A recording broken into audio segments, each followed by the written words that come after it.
El 17º Informe Estado de la Nación hace un análisis de lo sucedido en el país durante el año 2010. El capítulo 5 hace un análisis específico, como tradicionalmente ha sido, sobre el fortalecimiento de la democracia. Este año, en el 2010, hay 3 grandes hallazgos. Lo primero que habría que decir es que fue un año electoral. Tuvimos 2 procesos electorales, uno en febrero de presidenciales, el otro en diciembre de elecciones municipales, con 3 grandes hallazgos en general, aunque hay muchos otros detalles. Lo primero que habría que decir es que el sistema político muestra una erosión en las bases políticas del sistema de partidos. ¿Qué significa esto? Bueno, que hay un desalineamiento partidario electoral de la ciudadanía con los partidos. A inicios de la década de los 90, cuando estaba en auge el bipartidismo, los principales 2 partidos, la Liberación Nacional y la Unidad Social Cristiana, cubrían o abarcaban alrededor del 98% de la población. 98% de la población simpatizaba con alguno de estos 2 partidos. Pero esto se ha ido modificando en los últimos 20 años, al grado que en las elecciones del 2010 había un gran cúmulo de población, de ciudadanos y electores, que no simpatizaban con ningún partido. 42%, el mayor porcentaje, decía que no iba con ningún partido. Ese es el partido ganador, ningún partido. Y por supuesto esto genera volatilidades y desalineamientos de la ciudadana con los partidos. ¿Cuáles son los efectos de eso? Bueno, tenemos un partido dominante con base en los resultados electorales, el Partido Liberación Nacional, y una oposición con apoyos electorales reducidos. Lo cierto es que esa volatilidad y desalineamiento partidario se traduce en mayor abstencionismo. Aunque mejoramos con respecto al 2006, todavía los márgenes de abstencionismo siguen siendo muy altos. 31% de la población no participó en las elecciones presidenciales y 72% de la población no fue a votar en las elecciones municipales de diciembre. El otro elemento tiene que ver con la erosión en la gestión del Estado. El informe del Estado de la Nación y el capítulo de fortalecimiento de la democracia ha insistido en los problemas o las incapacidades del Estado para poder efectuar política pública y que además se realice de manera efectiva. Es la capacidad de hacer el Estado. 3 grandes niveles nos indican que efectivamente hay erosión en la gestión, en la capacidad de hacer del Estado. 1 es el desempeño legislativo, 2 es el análisis sobre el poder judicial y 3 es la conformación local, lo que resultó de las elecciones municipales.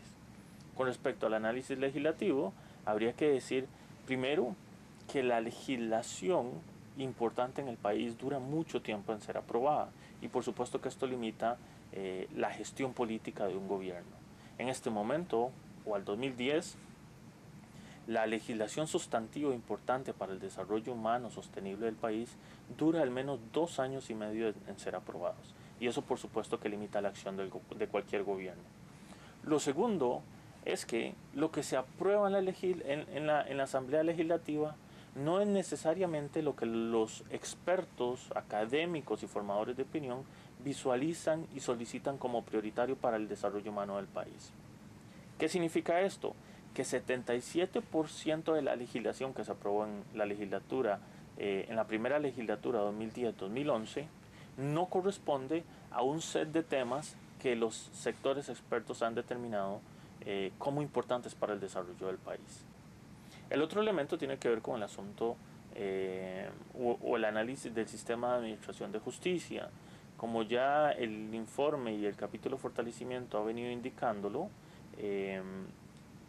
se han dado mecanismos y procesos de modernización del Poder Judicial de manera importante. Se ha mejorado la transparencia, se ha mejorado la inversión en recurso humano y físico y se ha ido modernizando los procesos judiciales en aras de garantizar una justicia pronta y cumplida. No obstante, al analizar los principales indicadores del desempeño, lo que observamos es que en los últimos 3 años se ha dado una pérdida de dinamismo en este proceso de modernización. ¿Qué significa eso? Bueno, lo que sucede es que el flujo de casos centrados al Poder Judicial sigue aumentando año con año y las capacidades no están aumentando al mismo nivel para resolver esa cantidad de casos que ingresan al Poder Judicial. El resultado es un porcentaje de casos pendientes de resolución por año cada vez mayor. Y esto por supuesto que genera una mayor presión sobre el Poder Judicial. Finalmente, el otro elemento que tiene que ver con la gestión del Estado, en perspectiva, tiene que ver con la conformación de los gobiernos locales. Las elecciones de diciembre del 2010 lo que arrojaron es gobiernos divididos, y eso por supuesto que plantea desafíos importantes en términos de gobernabilidad. Solo en 10 cantones de los 81 del país existe un gobierno unido. Eso significa que un mismo partido ganó la alcaldía y tiene la mayoría en el consejo. ¿Por qué es importante esto? Porque eso garantiza que el proyecto político del alcalde tenga mayoría en el consejo para aprobar sus principales acciones.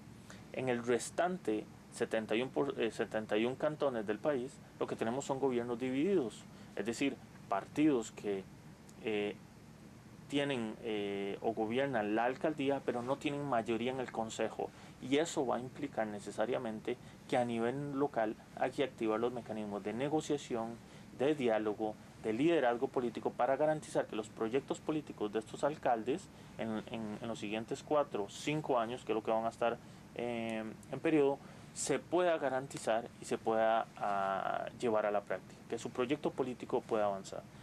El otro elemento es la movilización social. Lo que tenemos, el informe y el capítulo se ha dado la tarea de hacer un registro sobre la movilización y la protesta social durante 14 años, y lo que tenemos es que en promedio por mes hay 31 acciones colectivas. Eso nos da básicamente una acción colectiva por día. Eso nos dice que es un país activo, ¿verdad? Con un dato interesante, la frecuencia de las acciones colectivas está directamente relacionada con el calendario escolar y las estaciones del año. Curiosamente, en enero y febrero, que es verano y estamos de vacaciones, las acciones colectivas son más bajas, y a partir de marzo y durante la etapa intermedia del año, las acciones colectivas aumentan, que esto coincide por supuesto con la época seca y además con el calendario escolar. En perspectiva, ¿qué queda para el país en términos políticos? Lo primero que habría que decir es que si no se corrigen algunas de las fragilidades que hemos mencionado, se podrían ir acumulando fragilidades del sistema que podrían generar mayores problemas en perspectiva, y eso hay que notarlo de manera importante. Lo segundo es que el panorama político de cara al año siguiente para la administración Chinchilla es más complicado. Recordemos que ahora hay una alianza de oposición que maneja el directorio en la Asamblea Legislativa por primera vez desde 1969, pero además de eso también hay amenazas de recrudecimiento de la crisis financiera internacional, y a nivel nacional tenemos problemas fiscales que por supuesto le quitan margen de acción al país. De manera que este es un segundo año complicado para el Ejecutivo. Finalmente, con ese panorama de fondo, es fundamental para el país y para el sistema político tomar decisiones importantes con respecto a, básicamente, mejorar la capacidad del Estado de hacer. Creo que durante el 2010 hemos tenido ejemplos importantes que tienen que ver con la gestión. La platina, la famosa platina del puente de Virilla es un muy buen ejemplo, pero hay muchos más de fondo que nos plantean desafíos, en tanto que el Estado y las instituciones del Estado deben mejorar la capacidad de ejecutar política pública de manera efectiva.